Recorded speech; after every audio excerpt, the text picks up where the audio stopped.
Hello එවන් මම රශ්මික අමන්ත. ඉතින් මේවාට අරන්ගන්නේ ටාස්ක් සීරිස් එකක්. මේ ටාස්ක් සීරිස්සිකද අපි කරන්නේ වෙබ් ප්‍රෝගමෙන් කියන සබ්ජෙක්් එකට අදාළව ඊශොප් ඩිවලප් කරන එක.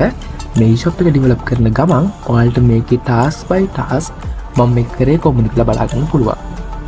හොඳ මේ ටාස්ක් නම් 14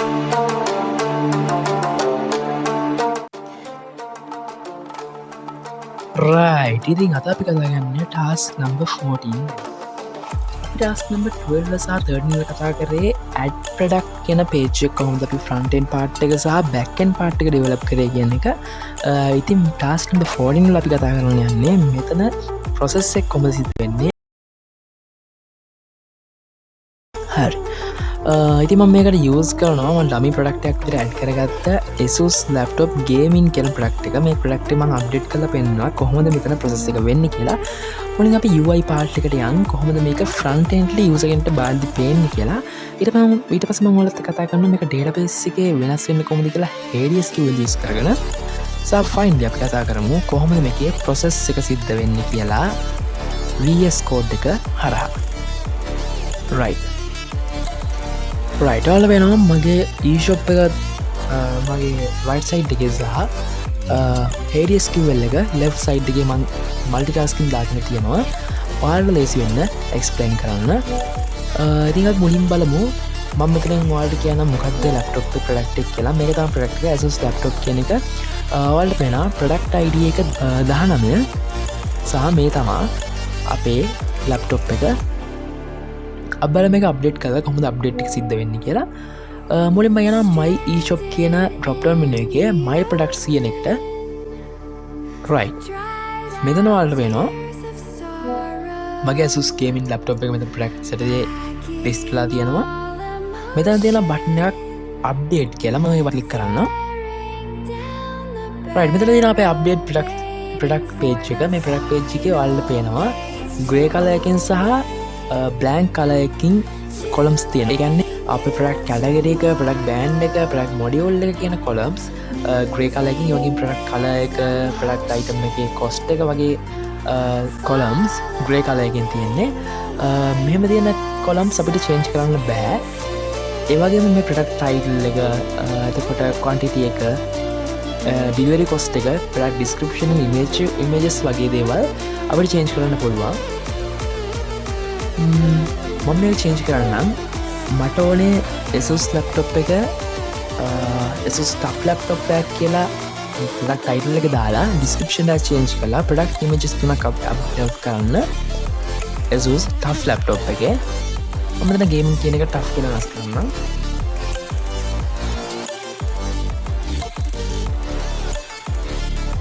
ඩිස්ක්‍රපෂන් චේන්ජ් කරනවා එසුස් ටෆ් ලප්ටොප් කියලා. ඉමේජ් තුනම චේන්ජ් කරගන්න.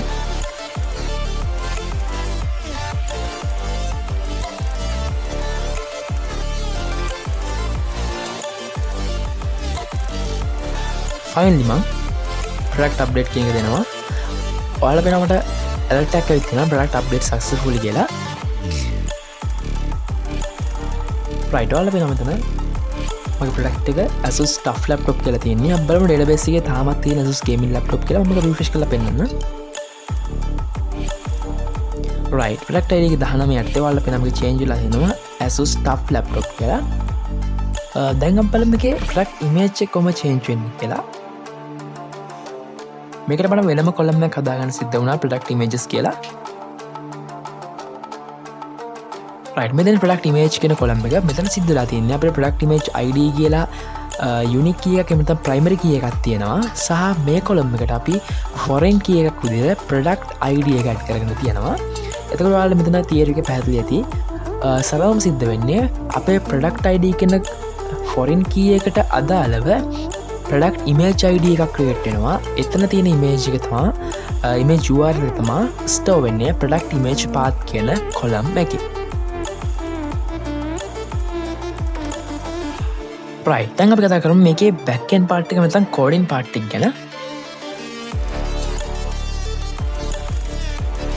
මේ තියන්නේ update product process.php කියන ෆයිල් එක. මේ ෆයිල් එකේ තමයි අපේ product updating process එක සිද්ධ වෙන කෝඩ් එක ලියලා තියෙන්නේ. රෆ්ලි කතා කරගෙන ගියොත් එහෙනම් මෙතන ඔයාලට පේනවා මුලින්ම අපි session start එකක් දීලා තියෙනවා. සහ ඊළඟට අපි session u කියන එකේ නැත්නම් user session එකේ user email කියන එක email කියලා variable එකට assign කරගෙන තියෙනවා. ඊට පස්සේ ඔයාලට පේනවා මෙතන අපේ user update කරන GUI එකේ enter කරන fields ටික අපි මෙතන variables create කරගෙන title quantity වගේ variables create කරගෙන post method එක හරහා catch කරගෙන තියෙනවා ඒ text fields වල තියෙන අගයන් එහෙම නැත්නම් data.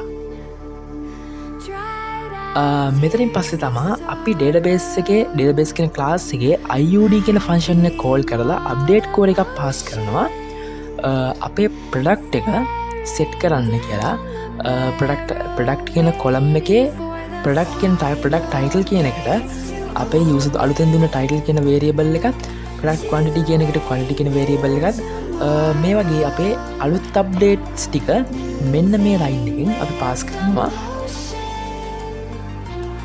ඊට පස්සේ අපි දෙනවා product image එක update කරන part එක. මේක අපේ වෙනම තමයි යන්නේ. මොකද insert core එකක් කරා update core එකක් කරා අප්ඩේට් කෝඩයක් කරා අපිට ඉමේජස් ටික අප්ඩේට් කරගන්න බැරි නිසා ඉතින් මෙතන අපි කලින් වගේම if එකක් දීලා තියෙනවා. මේ if එකේදී සිද්ධ වෙන්නේ අපේ length එක image length එක 3ට equal වුණොත් එහෙම නැත්නම් 3 greater than නම් අපේ length එකට වඩා සහ length එක විශාලයි නම් බිඳුවට වඩා තමා අපි මේ if එක throw කරන්නේ.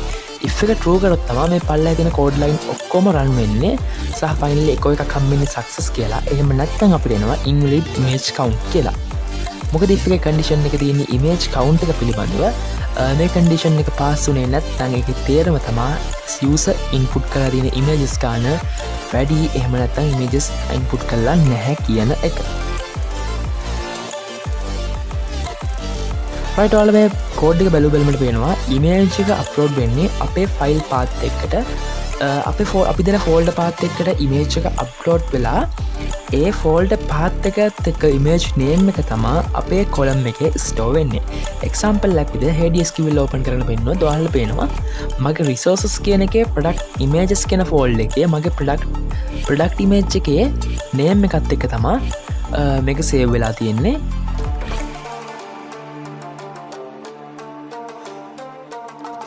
ඉතින් මේ විදිහට තමයි product update එකේ process එක සිද්ධ වෙන්නේ.